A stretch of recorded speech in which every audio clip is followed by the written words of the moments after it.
शन्नो मित्रः शं वरुणः शन्नो भवत्वर्यमा शन्न इन्द्रो बृहस्पतिः शन्नो विष्णुरुक्रमः ॐ शान्ति शान्ति शान्तिः।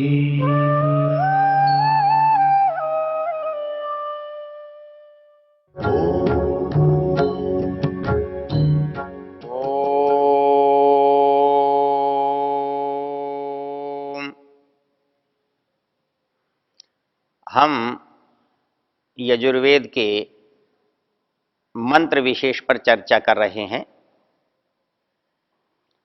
और इस मंत्र के कारण होने वाले समाज पर जो दुष्प्रभाव पड़े हैं उनके कारणों की विवेचना भी कर रहे हैं। क्योंकि वेद तो कहता है कि ये सारा समाज ब्राह्मण है, क्षत्रिय है, वैश्य है, शूद्र है, क्योंकि उस एक पुरुष में भी ब्राह्मणत्व है, क्षत्रियत्व है, वैश्यत्व है, शूद्रत्व है, तो उसके समुदाय में भी ब्राह्मणत्व, क्षत्रियत्व, वैश्यत्व, शूद्रत्व सहज और स्वाभाविक है। हमने पिछली चर्चा में देखा कि ऐसा होने का कारण क्या है। ऐसा होने का मुख्य कारण था अयोग्य लोगों के द्वारा धार्मिक या राजनीतिक सत्ता पर जब अधिकार कर लिया गया तो उन्होंने अपनी सत्ता को बनाए रखने के लिए जो प्राकृतिक नियम थे उनको बदल दिया और अपनी स्वेच्छा से नियम बनाकर समाज पर लाद दिए। और उनमें से जो सबसे मुख्य नियम था कि जो ब्राह्मण गुण कर्म स्वभाव से बनता था उसको उन्होंने जन्म से बना दिया। अर्थात एक जो चक्र घूम रहा था उसको उन्होंने कील ठोक करके जहां का तहां ठहरा दिया, रोक दिया। तो क्या हुआ कि उस दिन जो ब्राह्मण था वो ब्राह्मण रहा, उस दिन जो क्षत्रिय था वो क्षत्रिय रहा, उस दिन जो वैश्य था वो वैश्य रहा, और उस दिन जो शूद्र था उसको शूद्र ही रहने के लिए छोड़ दिया गया। और ये जो परिणाम हुआ, इस परिणाम ने हमारे अंदर देश में इस चक्र को तोड़ दिया, इसका विभाजन कर दिया और इसको टुकड़ों में डाल दिया। इसके अंदर जो एकता थी, इसके अंदर जो गति थी, दोनों ही समाप्त हो गई। क्योंकि पूरा चक्र एक था इसलिए घूम रहा था, उसमें घूम रहा था इसलिए गति थी, लेकिन जिस दिन उस चक्र को हमने रोक दिया जहां का तहां, उस दिन उसके अंदर से गति तो समाप्त हो गई तो एकता भी समाप्त हो गई। ऊपर वाला ऊपर का वाला कहलाने लगा, नीचे वाला नीचे वाला कहलाने लगा, दाएं वाला दायां रहा, बाएं वाला बायां रहा, तो वो अलग अलग हो गए। पृथक पृथक होने से वो केवल पृथक ही नहीं हुए, वो विरोधी भी हो गए। और उस विरोध ने हमारे अंदर विभाजन पैदा कर दिया, हमारे अंदर वर्ग बना दिया, हमारे अंदर ऊंचा और नीचा बना दिया। अब इसमें एक बौद्धिक जो व्यभिचार है या बौद्धिक दुष्टता या दुराग्रह है उसका एक उदाहरण है। इसमें नियम बनाया गया स्त्री और शूद्र न पढ़ें। जो लोग ये कहते हैं कि ब्राह्मणों ने शूद्रों के साथ अन्याय किया, वो ये भूल जाते हैं कि ब्राह्मणों ने अपनी स्त्रियों के साथ भी उतना ही अन्याय किया। तो विभाजन केवल शूद्र और ब्राह्मण का नहीं है, विभाजन सवर्ण और असवर्ण का नहीं है, यहां तो विभाजन घर के अंदर है। एक पति जो है वो पत्नी को शूद्र बना रहा है, एक भाई जो है बहन को शूद्र बनाने पर तुला हुआ है, एक बेटा अपनी मां को शूद्र बना रहा है। ऐसी स्थिति में आप क्या कह सकते हैं कि किसने किसके साथ अन्याय किया है? मुझे एक बहुत अभी नजदीक की घटना का स्मरण है। जब मैं केरल गया था और केरल में मेरे साथ जब मेरी श्रीमती एक केरल परिवार में जो वेद पाठी और निम्बूद्रिपाद ब्राह्मण है उसके घर में गए तो उसकी लड़की ने बाहर आकर अपने पिता से एक बात कही कि पिताजी, कि ये मलयालम में जब वो बोली, हमने पूछा ये पिता को कि कहती क्या है, वो कहती है कि हमारे यहां तो महिलाएं वेद नहीं पढ़ती, ये वेद क्यों पढ़ती है? हमारे यहां तो यज्ञोपवीत नहीं रखा जाता, ये यज्ञोपवीत रखती है, तो इसको पाप नहीं लगेगा क्या? एक कल्पना कीजिए कि केरल के निम्बूद्रिपाद ब्राह्मण के घर में जो वेद पढ़ने पढ़ाने की हजारों साल की परंपराओं को लिए हुए है, उसके परिवार की पत्नी है, बेटी है, बहन है, बहू है, वो वेद नहीं पढ़ सकती है। वो सवेरे स्नान करके मंदिर में वेद की पोथी रखती है। वो वेद के पढ़ने के समय में मंदिर से बाहर इसलिए चली जाती है कि कहीं वेद के शब्द उसके कानों में न पड़े। ये जो परिस्थिति इतिहास ने हमारे साथ पैदा की है, वास्तव में पूरे के पूरे इसके लिए वह दिन दोषी है और वो लोग दोषी हैं जिन्होंने प्राकृतिक नियम को हटा करके एक वैयक्तिक का, स्वेच्छाचारिता का, जबरदस्ती का नियम इस समाज पर लादा। और उसके परिणाम स्वरूप हुआ क्या, उसका कल्पना भी हम नहीं कर सकते। यदि कल्पना करेंगे तो हमारा हृदय कांप उठेगा।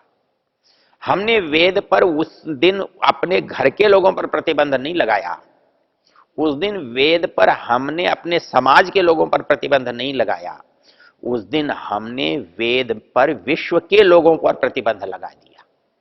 क्योंकि जब मूल स्थान पर प्रतिबंध लग गया तो निश्चित रूप से सारे संसार में से वेद का पठन पाठन अपने आप समाप्त हो गया। और वेद का पठन पाठन समाप्त होने से परिणाम हमारे सामने क्या हुआ? वो दो तरह के परिणाम हमारे सामने आते हैं। ये बात वेद की व्याख्या से भिन्न है, लेकिन वेद की व्याख्या से संबद्ध है। वेद की व्याख्या से कैसे संबंध है? वेद का पढ़ना छूटा तो क्यों छूटा? वेद का विरोध हुआ तो क्यों हुआ? वेद का विरोध किया तो किसने किया? जितने वेद के विरोधी हैं वर्तमान समय में, वो सब वेद को बिना पढ़े वेद का विरोध करने वाले हैं। जो वेद का समर्थन करते हैं वो भी बिना पढ़े वेद का समर्थन करने वाले हैं। उनके यहां क्योंकि मान्यता है वेद बड़ी चीज है, इसलिए वो वेद का समर्थन करते हैं। और जो वेद का विरोध करते हैं वो अपने अधूरे आधे ज्ञान से या अज्ञान से वेद का विरोध करते हैं। एक स्वार्थ है, एक धर्मांध है, एक परंपरावादी है, एक विरोधवादी है। इस परंपरा में और विरोध में आज की परिस्थिति पैदा हुई है। अब इसको एक उदाहरण से देख सकते हैं। वास्तव में मूल बात क्या है कि जब वेद का पढ़ना पढ़ाना छूट गया, शिक्षा का पढ़ना पढ़ाना छूट गया, तो हमने पढ़कर जो बुद्धिमत्ता अर्जित करते थे वो तो भले ही समाप्त कर दी, लेकिन एक दूसरी बुद्धिमत्ता होती है जिसे समझ कहते हैं। वो समझ जो है प्राकृतिक होती है, वो किसी की बपौती नहीं होती है। वो किसी में भी हो सकती है और किसी में भी नहीं हो सकती है। वो एक गांव की गंवार औरत में हो सकती है और वो एक बुद्धिमान पंडित में नहीं हो सकती है। तो उस समझ ने इस ब्राह्मणों के जो कार्य थे इनका विरोध किया, और उस समझ ने दो तरह से विरोध किया। उन्होंने विरोध एक तो ये किया कि जो ये लोग करते हैं वेद के नाम पर वो गलत है, और उन्होंने कहा कि जिस वेद को ऐसा करने का विधान है वो वेद भी गलत है। इसके सबसे बड़े उदाहरण भगवान बुद्ध हैं। ब्राह्मणवाद के सबसे बड़े विरोधी भगवान बुद्ध हैं, भगवान महावीर हैं, चारवाक हैं। ये वेद के विरोधी हैं। क्यों? क्योंकि आपने इनको वेद पढ़ने से वंचित किया है, आपने इनको वेद पढ़ने से रोका है, और आपने उसी को वेद बताने की कोशिश की है जो आप करते हैं, जो आप चाहते हैं, जो आप मानते हैं। सारा का सारा वैदिक धर्म आप देख लेंगे, हिंसा से, बलि से, अत्याचार से, व्यभिचार से, नास्तिकता से भरा हुआ है। क्यों कि बाबा वाक्यम प्रमाणम, ब्राह्मण ने जो कह दिया वही वेद है। क्योंकि आपको वेद पढ़ने का अधिकार नहीं है, तो वेद में क्या लिखा है आपको पता नहीं। जो उसने कहा है, जो वो करता है, जो वो बताता है, वो आप मानते हैं, वही जानते हैं। यही हमारे इस सबसे बड़ी दुर्दशा का मूल कारण है।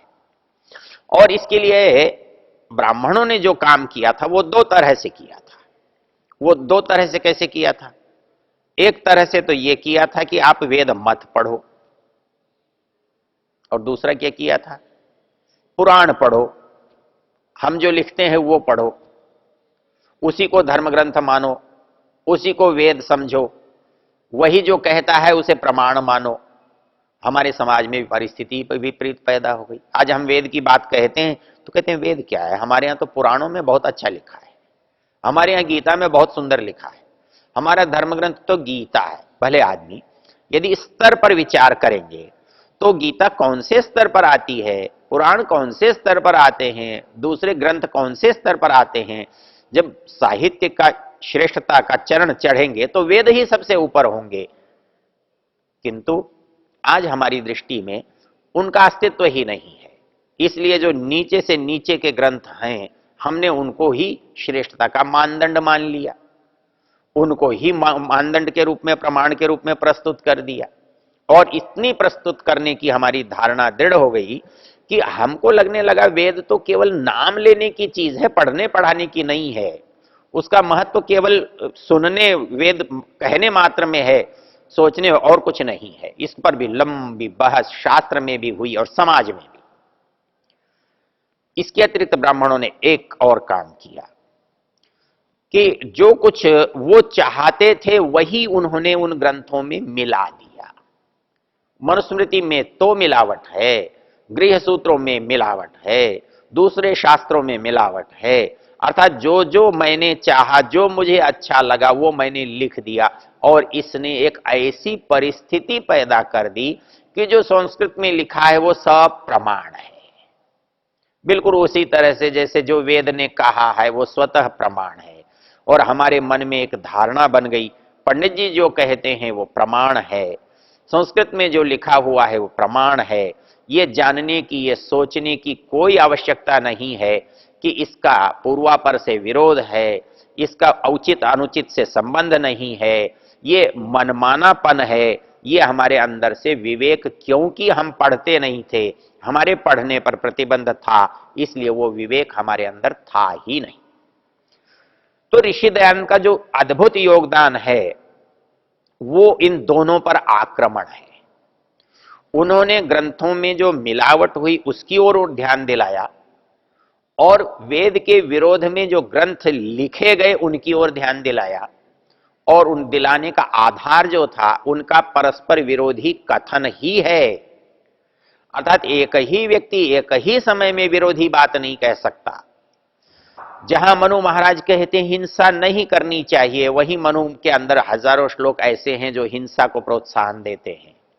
तो ऐसी स्थिति में मनु को दोषी ठहराना कहां तक न्याय संगत है? इस बात को सबसे पहले इंगित करने वाले ऋषि दयानंद हैं। तो जिस दिन ये बात हमारी समझ में आ जाएगी, उसके बाद दो परिणाम हमारे सामने और हम देखने में आते हैं कि एक तो वो लोग रहे जो हमारे ब्राह्मणों के कथन को प्रामाणिक मान करके उनके पीछे चलते रहे, जिन्हें हम पौराणिक कह सकते हैं, सनातन धर्मी कह सकते हैं, भारतीय संस्कृति के उपासक कह सकते हैं। उनका और कोई दोष नहीं है, वो केवल इतना दोष है स्वयं वेद नहीं पढ़ा उन्होंने, वेद को स्वयं उन्होंने नहीं जाना।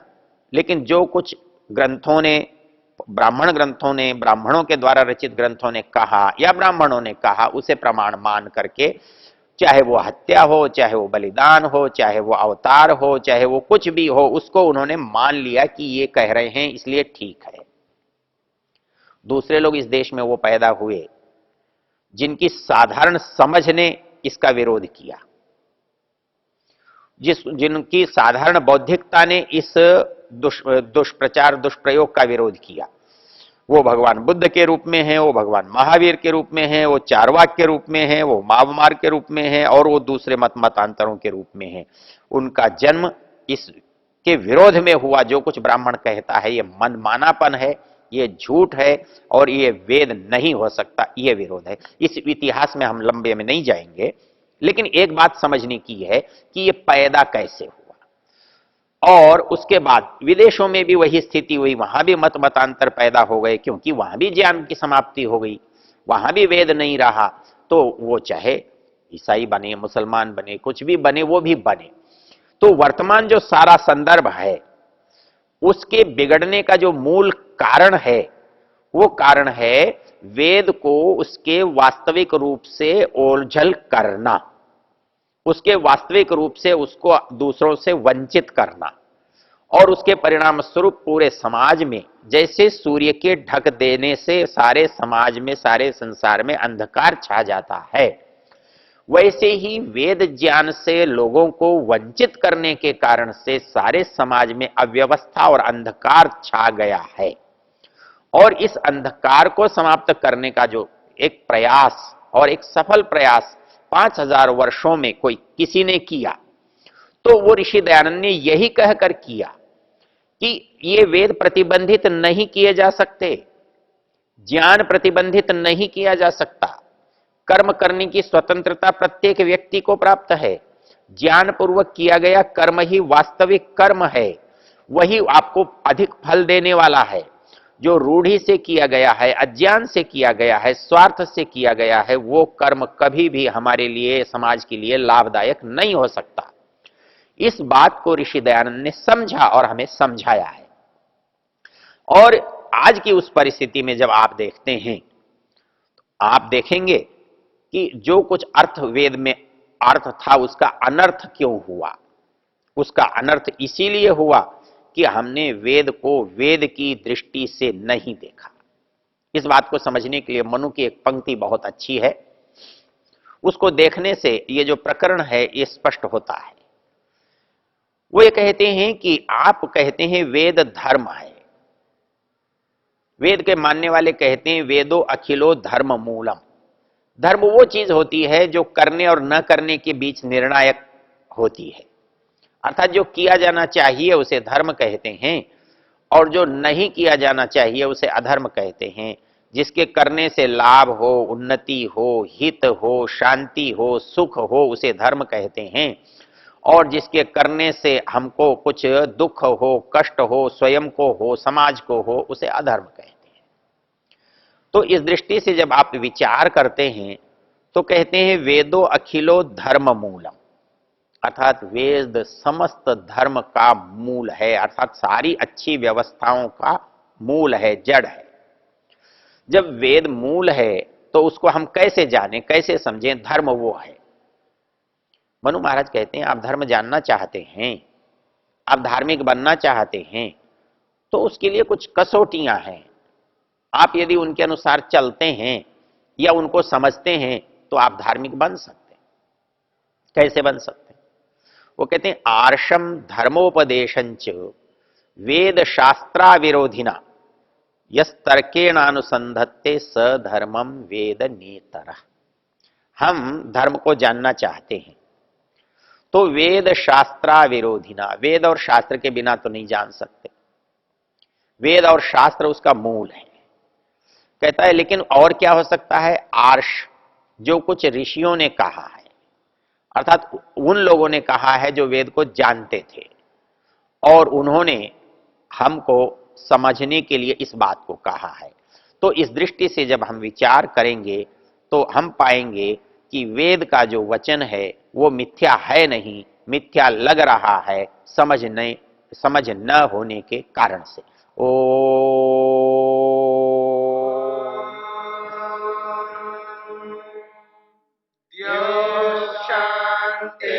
शान्तिरन्तरिक्षं शान्तिर्पृथिवी शान्तिरापः शान्तिरोषधयः शान्तिः वनस्पतयः शान्तिर्विश्वे देवा शान्तिर्ब्रह्म शान्ति सर्वं शान्ति शान्तिरेव शान्ति क्षमा शान्तिरेधि ॐ शान्ति शान्ति शान्ति शान्तिः